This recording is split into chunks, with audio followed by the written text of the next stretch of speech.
I don't know what you think, but I personally love films and stories set in the Middle Ages, but I also love the subject matter itself. It is a period that most people imagine as an idealized and highly romanticized period. However, those who are more familiar with medieval history know that this was by no means such a wild and romantic period in human history, how it is portrayed in movies and adventure stories. This period of more than 1,000 years was cruel, violent, excessively superstitious and religious. No accident that it is also called the Dark Ages. Now let us dispense with the conspiracy theory that the Middle Ages are a fiction and never happened, and that, although the Middle Ages did exist, they were not as dark as we think. According to historians, this long period began with the fall of the Western Roman Empire in 476 AD and lasted until the discovery of America in 1492 AD, although it should be added that historians of individual nations often aligned the end of the Middle Ages with the boundaries of their own histories. At the beginning of this Dark Age, there were only a few 100 million people in the whole of the globe, less than 25 million in Europe. And indeed, life at that time, excuse me the expression, really sucked. Medical science was basically non-existent, and diseases decimated the Earth's population practically at will. Life was short, violent, uncertain, and at times brutal. The work was hard, the working hours long, and the physical strain demanding. Civilization was stagnant, and unless you were a rich royal, you often had to be lucky to even live to adulthood. So let's travel back in time a little and take a closer look at why life in the Middle Ages was so terrible for the average person. Plagues and epidemics. The plague first appeared in Europe after 540 AD, but it truly devastated the population after its resurgence in 1347, making the already miserable living conditions extremely difficult for the next 6 years. The epidemic, known as the Black Death, caused enormous devastation. Over the next decade, it took the lives of millions of people, estimated to have killed a third or even half of the European population, which historians estimate to be at least 20 million people. The Black Death was a ruthless killer. People would go to bed healthy at night, wake up deathly ill in the morning, and die in agonizing agony over the next few days. The relentless plague made no distinction between rich and poor, and it affected everyone equally. Researchers estimate that only 10% of those infected survived the disease. Entire families died, and sometimes entire towns disappeared from the map. The killer disease changed the structure of European society in ways that are difficult to understand and imagine today. Although life in the Middle Ages was inherently hard for the average person, the many deaths made life even harder. Children were orphaned, and families were torn apart. Social and communal opportunities, already almost non-existent, were completely eliminated, and people were left even more on their own than they had been for centuries. The plague was attributed to the wrath of God, who was hell-bent on punishing the world for its sins. While it may have been difficult for our modern world to fight the COVID epidemic, it was nothing compared to the plague, which caused European society to completely regress in those few years. But before I continue, I would like to ask you if you like the content you see to support my channel by subscribing and like the video. Thank you very much. Terrible life, early death. As you can see, life in the Middle Ages was made very difficult by the plague, but even if you managed to escape the terrible Black Death, diseases such as tuberculosis, leprosy, and cholera were everywhere. The concept of cleanliness was practically non-existent. No one knew anything about hygiene. In cities like London, there was no adequate sewage system, so instead of disposing of feces, urine, and other waste in a safe way, it was simply dumped in the streets. As this was the common practice among the citizens, we can only imagine the constant and disgusting stench throughout the city, which was not only unbearable, but also a breeding ground for deadly and less deadly diseases. As medical knowledge was extremely rudimentary at the time, People of the time were led to believe that there was a link between bad smells and diseases, and that they were the direct cause of illness. This idea was called the miasma theory and became very popular across Europe. Of course, the theory was not correct, but it did have the benefit of making people aware of the importance of washing and bathing. Although it helped to improve health a little, it was not an option for all sections of society. Wealthier people had the means and the opportunity to stay clean and relatively fresh-smelling, but for serfs and the poorer classes, who tended to live in cramped huts often with several families and even livestock, it was much more difficult. Surviving childhood was a real challenge in those days. Only a third of children born in the Middle Ages lived to adulthood, although it was almost a miracle if a baby was born, as childbirth itself was extremely dangerous. The average life expectancy in the society of the time was only around 35 years, and men generally lived slightly longer than women. Of course, none of this was true for the rich, who often lived much longer than the poor. The relentless warfare. The inescapable feature of the Middle Ages was the bloody reality of the almost constant and numerous battles and combats. While some wars were short and intense, others, such as the 100 Years' War, lasted much longer than expected. Since armies lacked modern weapons, it often took decades for some wars to be finally ended. Everyone who could fight had to be ready for battle at all times, and women and slightly older children were no exception.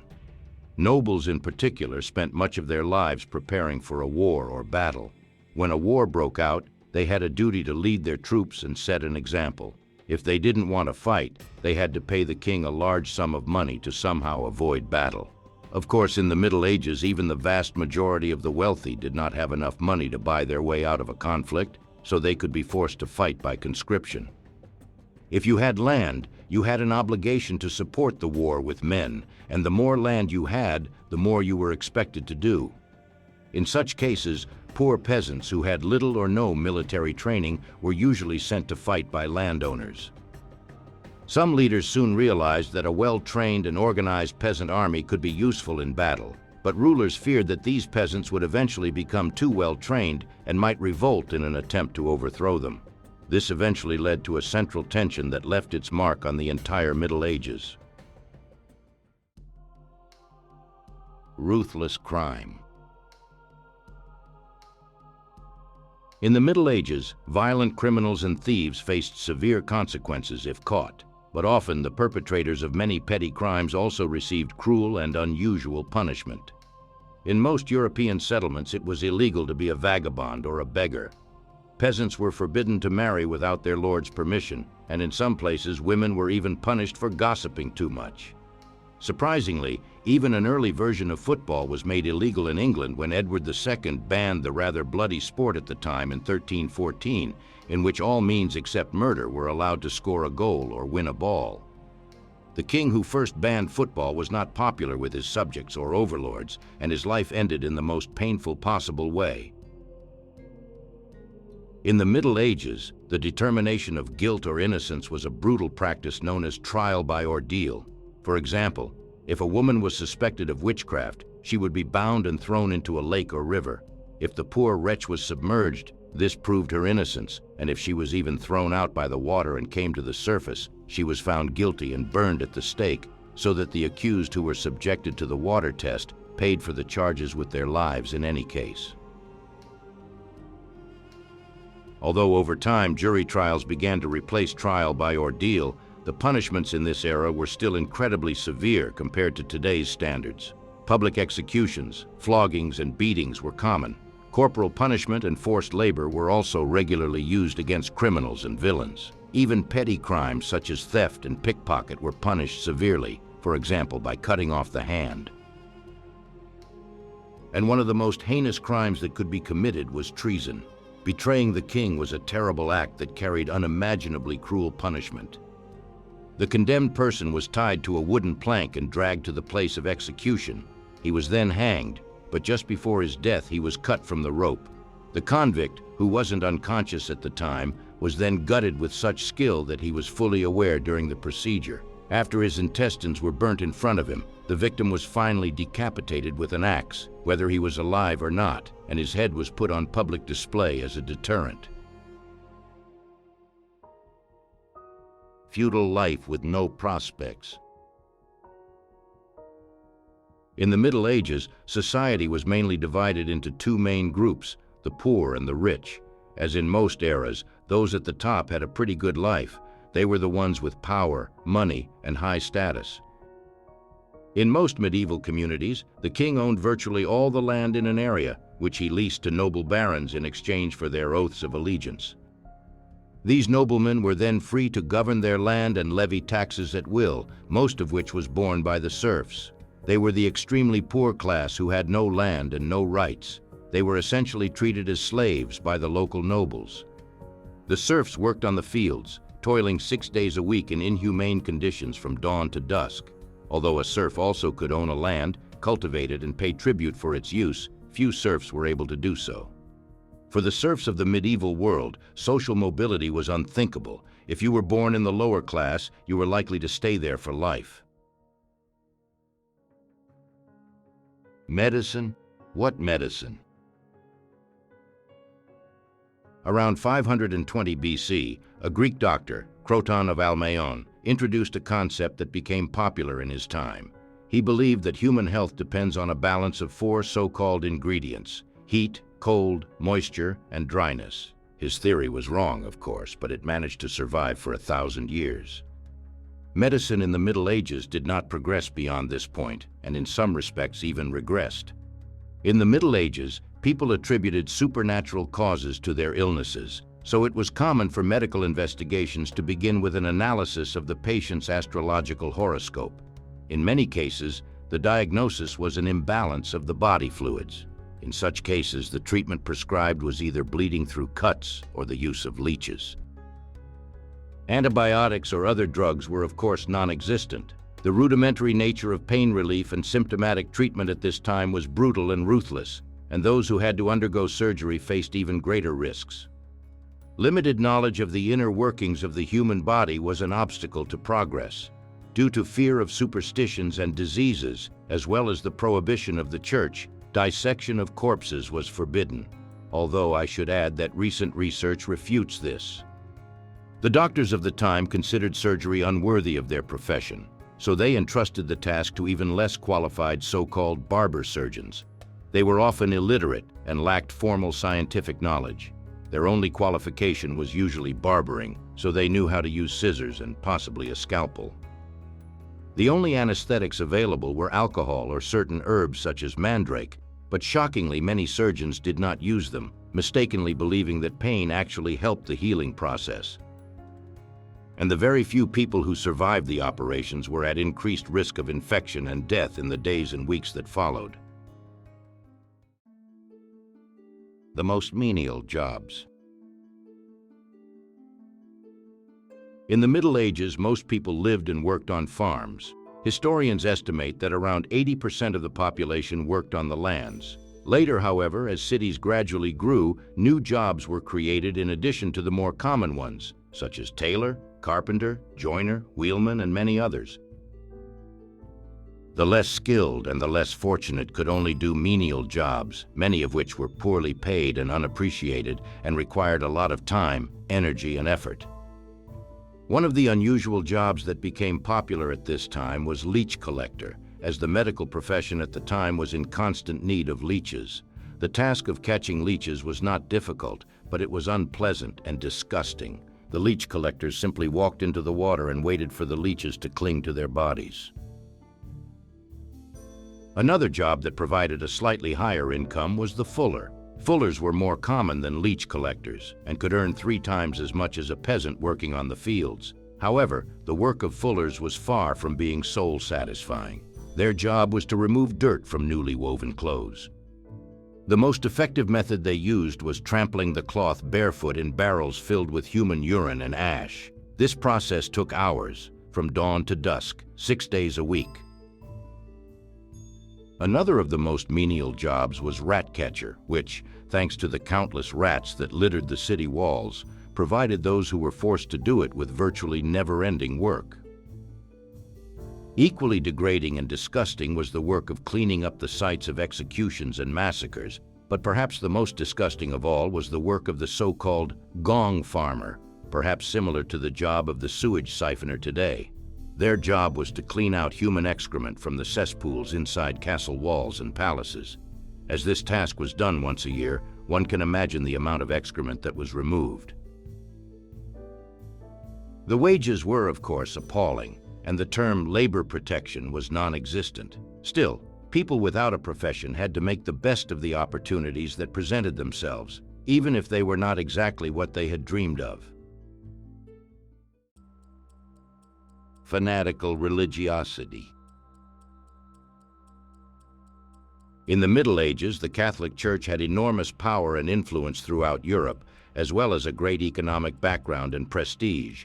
It was exempt from taxes, yet it obliged peasants to pay a tithe of 10% of their income to the church. In addition, peasants were forced to devote their time and labor to the church's lands without compensation. The church's vast resources and political power allowed it to permeate almost every aspect of medieval society. As the head of the church and God's vicar on earth, the Pope possessed a power that rivaled and often surpassed the power of most of Europe's monarchs. Although popes did not directly command armies, their influence was so great that they could launch crusades. These crusades, of course, became notorious in history for their extreme bloodshed, and centuries of fierce fighting resulted in the brutal deaths of millions. In the name of an unconditionally loving God, of course. The majority of European people were, or at least professed to be, devout Roman Catholics. However, there were also a small number of pagans, Jews, and others who could not really profess their faith openly because they were considered heretics in the eyes of the Christians, and so lived their lives virtually in the shadow of constant persecution and the threat of death. The sheer dominance of the Catholic Church allowed the Inquisition to seek out the infidels and convert them by force, or simply execute them after horrific torture. All this, of course, in the name of a loving God. The tribulations of women. Life in the Middle Ages was challenging and unfair in many ways, which was particularly true for women. For centuries, they lived in a male-dominated society in which women had very limited rights.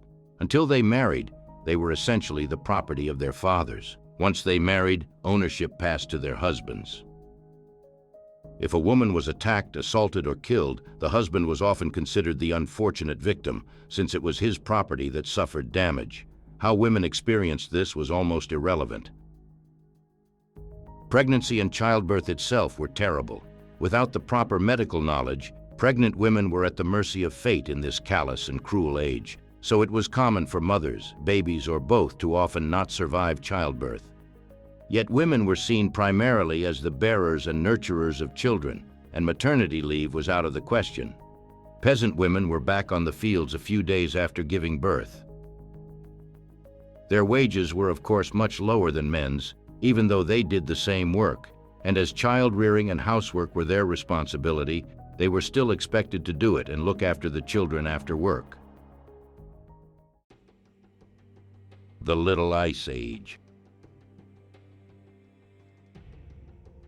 Throughout history, mankind has been fortunate to live in relatively stable and comfortable temperatures.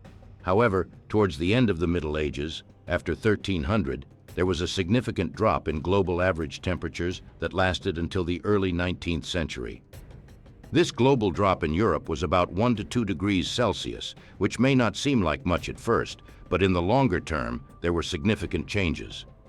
This prolonged period of cooling was so significant that climatologists now refer to it as the Little Ice Age. Its impact on medieval Europe and other nearby regions was devastating. Rivers and harbors froze for months, crops were lost, and tens of thousands of people died from mass starvation. As if life hadn't been hard enough for those living in the Middle Ages, the cold was just a bonus. Today, the Little Ice Age is thought to have been caused by the climate-changing effects of particles in the atmosphere from the eruption of the Samolasa volcano in 1257, but superstitious medieval people attributed the event to the wrath of God, as with the plagues. Some, however, believed that the cooling was caused by black magic and the activities of evil witches, which only intensified the religious and witch hunts, which in turn contributed greatly to the spread of witch burnings and mass violence. Well, as you could see, real life was not exactly a bed of roses in the Middle Ages, but I say let's keep the illusion of this era that we have today. If you know anything else interesting about medieval life that was left out of the video, be sure to write it down in the comments. If you liked the video, please like it. If you don't want to miss my upcoming content, subscribe to my channel. Don't forget to watch back my previous videos to see if you find anything else of your interest. Thank you very much for your attention. See you in next video.